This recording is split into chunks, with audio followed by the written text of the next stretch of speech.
05:55 in the morning of October 22, while the entire supply contingent is already moving towards Ayungin Shoal, we monitored the presence of the Chinese maritime militia doing this close maneuver. It is important to note that the vessel bound number of this Chinese maritime militia 0003, that is the first vessel that we have documented conducting close maneuver, is also the vessel that will collide with the Philippine Coast Guard vessel BRP Cabra later.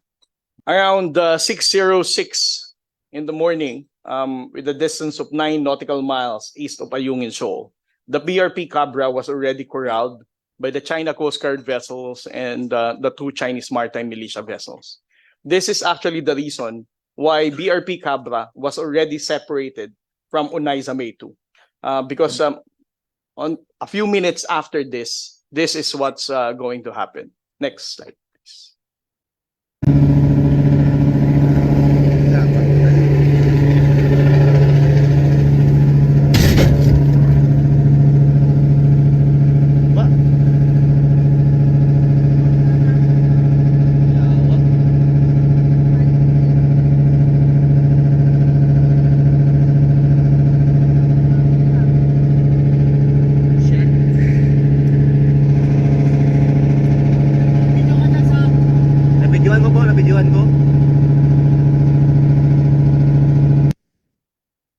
Those two slides would explain why Unaiza May was all by herself when she collided with China Coast Guard 5203.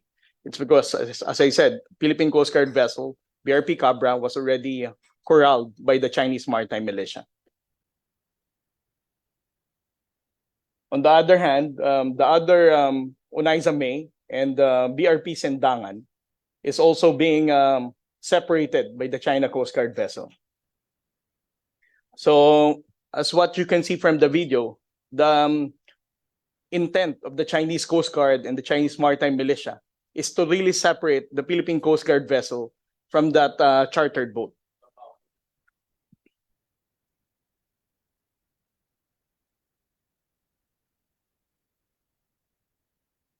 But despite of the dangerous maneuvers conducted by the Chinese Coast Guard vessels and the Chinese Maritime Militia, Unaiza May 1 and BRP Sendangan, they were successful in escorting this chartered boat to enter Ayungin Shoal at around 7:50 in the morning of October 22. The Unaiza May 1 was able to enter the shallow waters of Ayungin Shoal.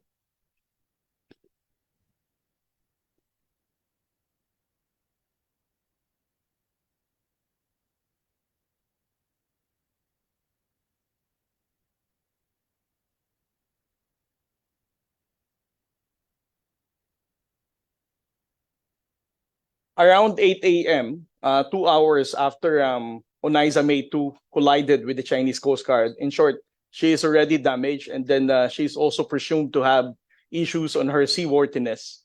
I think the other question that was been asked by the media is that is the reason why Unaiza May 2 wasn't able to deliver the supplies, was it because of her damage? I think this video would answer. Because the main reason why Unaiza May 2 wasn't able to proceed to Ayungin Shoal in completing her mission to deliver the supplies, it's because the Chinese maritime militia vessels and the Chinese Coast Guard, despite of her damaged condition, the Chinese maritime militia still escorted her away, going further from Ayungin Shoal. So this is actually the main reason why Unaiza May 2 wasn't able to complete her supply mission.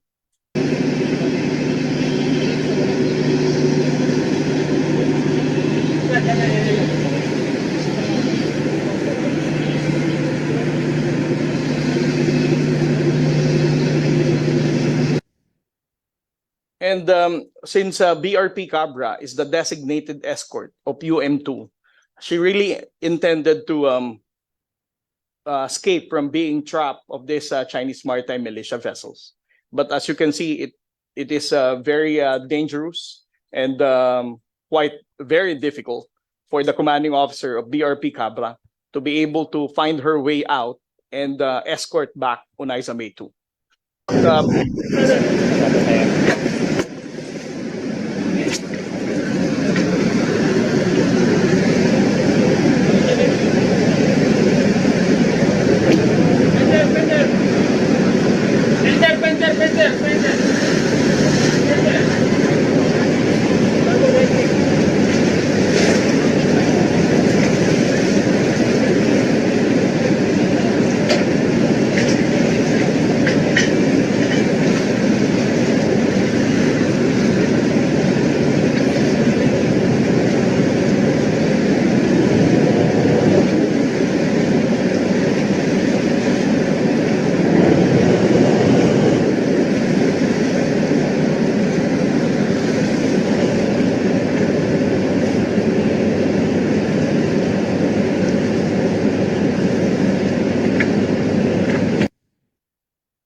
In this video, you can see that because of the persistence of the skipper of BRP Cabra, she really wanted to escape from being entrapped of these Chinese maritime militia vessels. But the Chinese maritime militia vessel 0003 decided to come near. That's why it collided on the port quarter of BRP Cabra.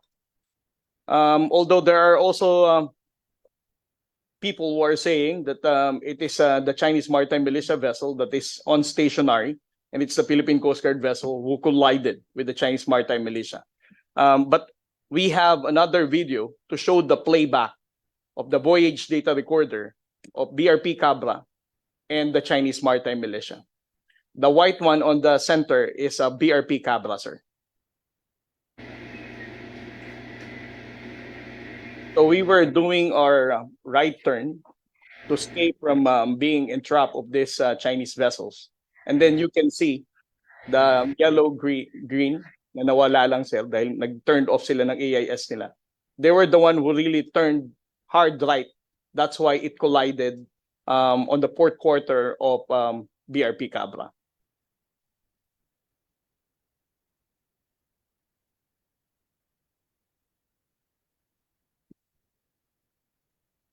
Around 10 a.m., the Armed Forces of the Philippines decided to call off the mission for Unaiza May to complete the resupply mission for that particular chartered vessel. That's probably the Chinese also realized that we're already too far away from Ayungin Shoal, since they were successful in veering away the charter boat at a distance of 11.4 nautical miles from Ayungin Shoal. That's the time, that's only the opportunity that the BRP Cabra was able to moored alongside with Unaiza May for the Philippine Coast Guard to assist her and to check on the damages that she incurred because of the ramming incident.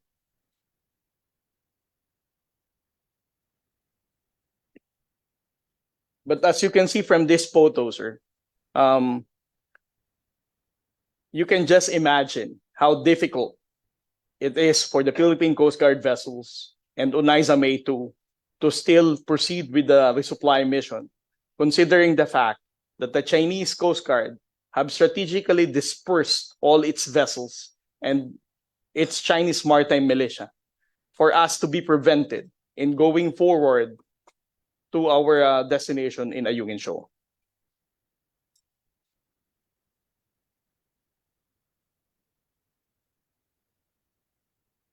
Around 11:54 of October 22, we transferred some of the passengers from Unaiza May because for safety precaution to make sure that the passengers will be safe.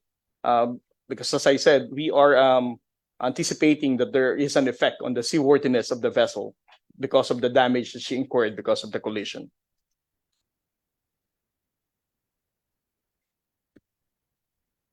It's important to note as well that despite of our completion of the mission for the Unaiza Mays and the Philippine Coast Guard vessel, as we move away from Ayungin Shoal at a distance of 11 nautical miles, we still monitored two Chinese PLA Navy vessels 631 and 500 within the vicinity of Ayungin Shoal.